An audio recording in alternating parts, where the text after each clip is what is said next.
Welcome to our countdown of the top 10 most dangerous historical weapons. These weapons, forged in the crucible of conflict, changed the course of history and left a lasting impact on warfare. Across the fields of Agincourt and Crécy, a new sound sent shivers down the spines of armored knights, the deadly twang of the English longbow. This deceptively simple weapon, crafted from yew or elm, possessed a remarkable range and penetrating power. Reaching draw weights of up to 180 pounds, the longbow could fire arrows over 200 yards, turning the tide of battle in favor of the English. Imagine the terror of a French knight, clad in heavy plate armor, advancing across the muddy field. Suddenly, a storm of arrows rains down from the sky, piercing armor and flesh with ease. The longbow's impact on warfare cannot be overstated. It rendered traditional cavalry charges obsolete, paving the way for new military tactics. The skill required to wield this weapon was immense. Archers trained from boyhood, developing the strength and accuracy to unleash devastating volleys upon their enemies. More than just a weapon, the katana was an extension of the samurai soul, a symbol of their honor and a testament to the artistry of Japanese swordsmithing. Forged over generations using traditional techniques, each katana possessed a unique character and beauty. The curved blade, honed to a razor-sharp edge, was the result of a laborious folding process that created thousands of layers of steel. In the hands of a skilled samurai, the katana was a blur of deadly grace, capable of slicing through flesh and bone with terrifying ease.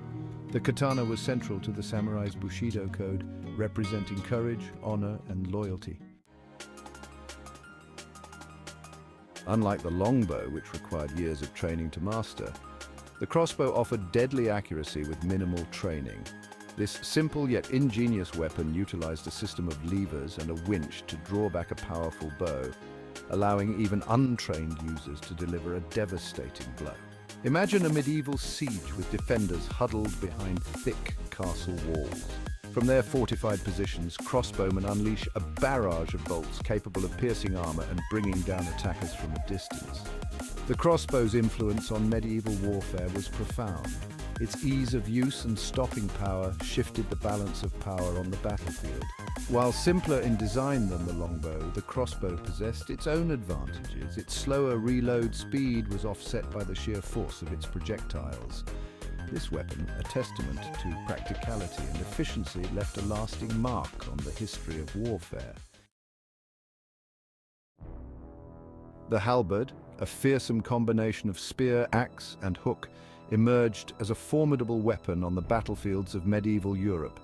Its versatility was its greatest strength, capable of stabbing, slashing, and even dismounting opponents from horseback. Imagine a chaotic melee, swords clashing and shields splintering.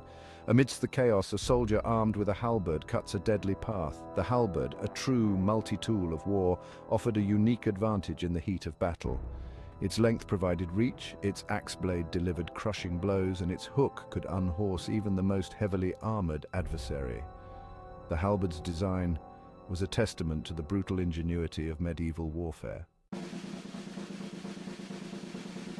As plate armor evolved, becoming increasingly impervious to blades, a new weapon emerged on the battlefield, the warhammer.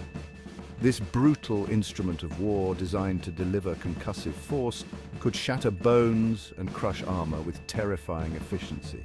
Imagine a heavily armored knight, seemingly invincible in his plate mail. But even the thickest steel offers little protection against the focused impact of a warhammer.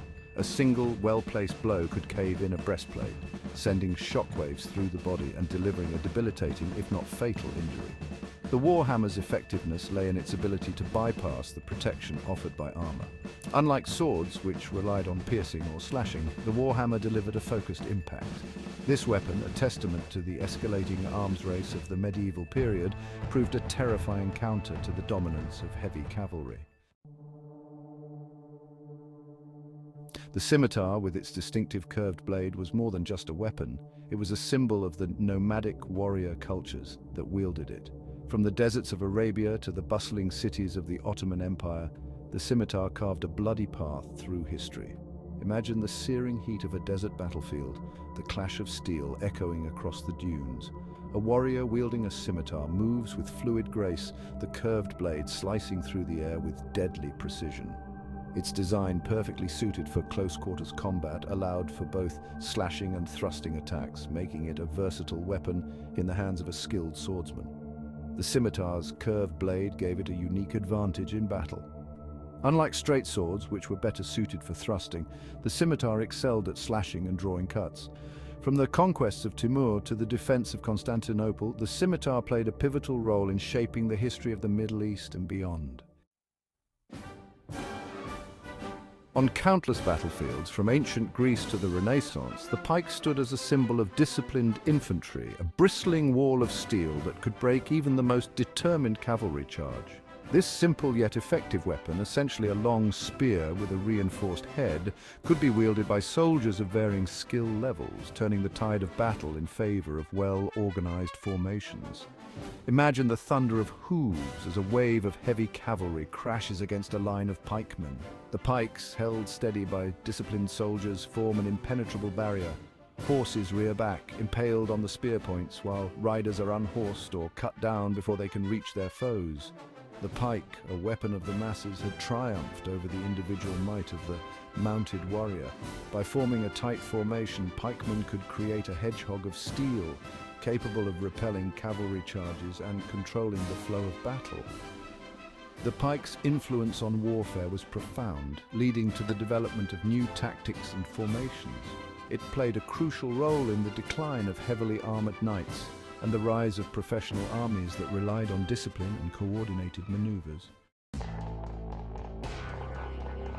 The flail, a weapon that instilled fear and uncertainty on the medieval battlefield, was as unpredictable as it was brutal. Its design, consisting of a spiked head attached to a handle by a chain or rope, allowed for a wide range of motion, making it difficult for opponents to predict its trajectory or defend against its bone-crushing blows. Imagine the chaos of a medieval melee, the air thick with the sounds of clashing steel and the screams of the wounded. In the midst of the fray, a warrior wielding a flail unleashes a flurry of blows, the spiked head swinging wildly, smashing shields and crushing bones. The flail, a weapon that embraced chaos, could turn the tide of battle through sheer brutality and unpredictability. While its effectiveness in battle is debated by historians, the flail's psychological impact was undeniable. Its unpredictable movements and the gruesome injuries it inflicted instilled fear in the hearts of opponents. Despite its drawbacks, the flail secured its place in history as a weapon that embodied the brutality and chaos of medieval warfare. The Morning Star, a brutal weapon designed to inflict maximum damage, was a fearsome sight on the medieval battlefield. Its spiked head, often studded with multiple points, could deliver devastating blows capable of piercing armor and crushing bone with chilling efficiency. Imagine a clash of infantry, shields splintering and swords ringing against mail. Amidst the chaos, a warrior wielding a morning star carves a bloody path. With each swing, the spiked head finds its mark, punching through armor, crushing limbs, and leaving a trail of carnage in its wake. The Morning Star's effectiveness lay in its ability to concentrate force on its spiked head, delivering blows that could shatter bones, even through the protection of plate armor.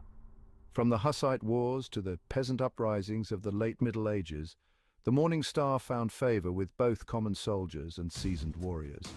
Its relative ease of use, combined with its brutal efficiency, made it a weapon to be feared on any battlefield. On the seas of the ancient world, a new weapon emerged, one that struck fear into the hearts of sailors and decided the outcome of naval battles: Greek fire. This liquid fire, a mixture of flammable substances whose exact recipe remains a closely guarded secret, could be launched from siphons, creating a terrifying spectacle of flames that danced across the water, engulfing ships and incinerating their crews. Imagine a naval engagement, galleys clashing oars, arrows raining down from the masts. Suddenly, a stream of liquid fire erupts from a Byzantine ship, engulfing an enemy vessel in flames. The sea itself seems to burn as terrified sailors leap into the water, desperate to escape the inferno. Greek fire, a weapon unlike any other, had transformed naval warfare. The Byzantine Empire's use of Greek fire was a closely guarded state secret, and its exact composition remains a mystery to this day. Greek fire was a game changer in naval warfare. Its ability to burn on water made it incredibly effective against enemy ships, and its psychological impact was devastating. The sight of unstoppable flames spreading across the water instilled terror in the hearts of sailors, often leading to panic and surrender. From the longbow to Greek fire, these weapons offer a glimpse into the ingenuity and brutality of warfare throughout history. They remind us of the constant struggle for dominance, the evolution of technology, and the enduring human capacity for both innovation and destruction. Thanks for watching. Don't forget to like, comment, and subscribe for more fascinating historical content. Goodbye.